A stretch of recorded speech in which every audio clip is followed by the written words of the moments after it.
Started with the greatest name of Allah, Rahman Rahim. Dear students, today I will talk to you about the tuberculosis. आज हम बात करेंगे TB के हवाले से कि टीबी है क्या, और टीबी का जो बीमारी है वो इंसानी जिस्म में कैसे पलता है, इस हवाले से हम लोग आप लोगों को अवेयरनेस देंगे।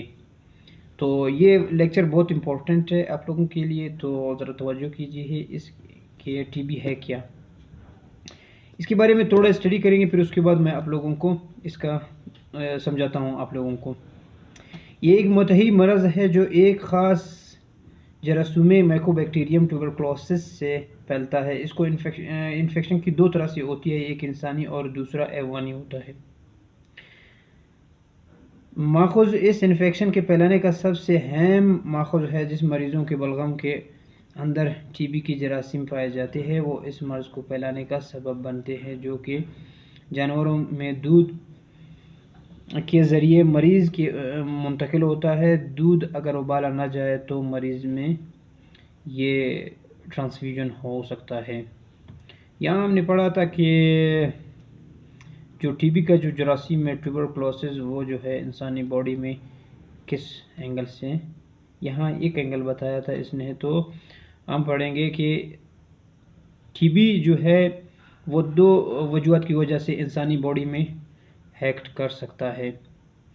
पहला जो है इसका है, ये जो है जानवरों से इंसान में कैसे मुंतकिल होता है। जब हम लोग जानवर का दूध निकालते हैं, फिर उसके बाद उसको नहीं उबालते हैं और पी लेते हैं, तो उससे ये जरासीम मुंतकिल होता है हमारे बॉडी के जो लंग्स है उसमें। फिर उसके बाद जो है वो इन्फेक्शन करता है और बुखार होता है, और उसके सिम्टम जो है बहुत वो है गंभीर है कि फिर उसके बाद आहिस्ता आहिस्ता इंसान निडाल होना शुरू हो जाता है। ये इसका जो दूसरा आने का तरीका है, इसका दूसरा जो वरासती उसको कहते हैं हम लोग, जो जीन्स के ज़रिए दूसरे इंसान में मुंतकिल होता है, वो है वालिदैन से बच्चों में मुंतकिल होना, या दादा परदादा या किसी और को अगर टीबी का, या नानी वगैरह किसी और को अगर टीबी का बीमारी था तो वो बच्चों में या नवासों में मुंतकिल हो सकता है। और दूसरा इसका ये है कि तीसरा जो है, ये एक मरीज़ से दूसरे मरीज़ में भी ये फैल सकता है। अगर मिसाल के तौर पर एक मरीज़ जो अस्पताल में है और टीबी का मरीज़ है तो उसकी देखभाल कर रहा है, तो उससे भी टीबी हो सकता है उसको, लेकिन बहुत कम इसमें चांसेस है। ज़्यादातर चांसेस जो है इसके है खुराक से, मतलब मिसाल के तौर पर जैसे उसमें बताया था कि दूध अगर आपने नहीं उबाला और आपने पी लिया जानवर से, या मिसाल के तौर पर जानवरों में बहुत सारी बीमारियां होते हैं जो इंसान को लग सकता है। मिसाल के तौर पर हाल ही में ये था कांगो वायरस, जो हम लोगों का इलाके में था, ख़ासकर नसीराबाद और उस साइड पे था, सिंध इलाके में ज़्यादा ये फैल चुका था। वहाँ पे जानवरों को लगता था, गाय भैंस हो गया, आपका भेड़ बकरी हो गई, इनको लगता था, फिर उसके बाद जो है ये इंसानों में ट्रांसफ्यूजन हो जाता था। और इंसान ख़ासकर जानवरों में जो स्किन इन्फेक्शन जो होते हैं ना, वो ख़ासकर आते हैं उसमें इंसानी जो जल्द है उसके ऊपर एक्ट करते हैं, फिर उसके बाद एलर्जी हो जाता है और फंगल इन्फेक्शन और सो बिल्डअप हो जाता है।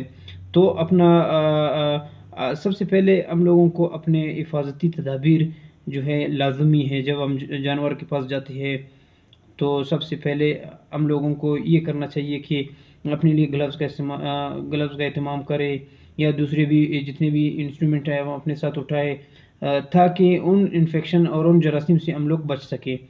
क्योंकि इंसानी सेहत जो है बहुत सेहत जो है अल्लाह ताला की एक दी हुई नेमत है। अगर सेहत का हम ख्याल नहीं रखेंगे तो फिर आगे जाके हमारा जो ज़हनी नशोनुमा है, जो हमारे असाबी निज़ाम है, ये भी कमज़ोर हो जाएंगे। तो टीबी के ऊपर वापस आते हैं। टीबी भी एक जरासीम की वजह से फैलता है, माइकोबैक्टीरियम जरासीम है। तो इसमें जो है आप लोगों को अवेयरनेस ये होना चाहिए कि जो भी जानवर है उसका जो दूध है उसको उबाल कर पी ले, ताकि ये जरासीम जो है ایک سے دوسرے بھی منتقل نہ ہو سکے۔ آج کا ہمارا ٹاپک یہی تھا، تو اپنا خیال رکھیے۔ اچھا، اس کی جو ٹریٹمنٹ ہے ٹی وی کا، جو مین سمٹم ہے یہ کھانسی ہوتا ہے، ہلکا سا کھانسی ہوتا ہے، اور جو ہے سینے میں درد ہوتا ہے، سینے میں جلن ہوتا ہے، تو لہٰذا یہ فوراً ڈاکٹر سے رجوع کرے، اور ڈاکٹر آپ کو پرسکرائب کرے گا بلغم کا ٹیسٹ اپنا لازمی کروائے۔ اور مجھے اجازت دیجیے، اللہ حافظ۔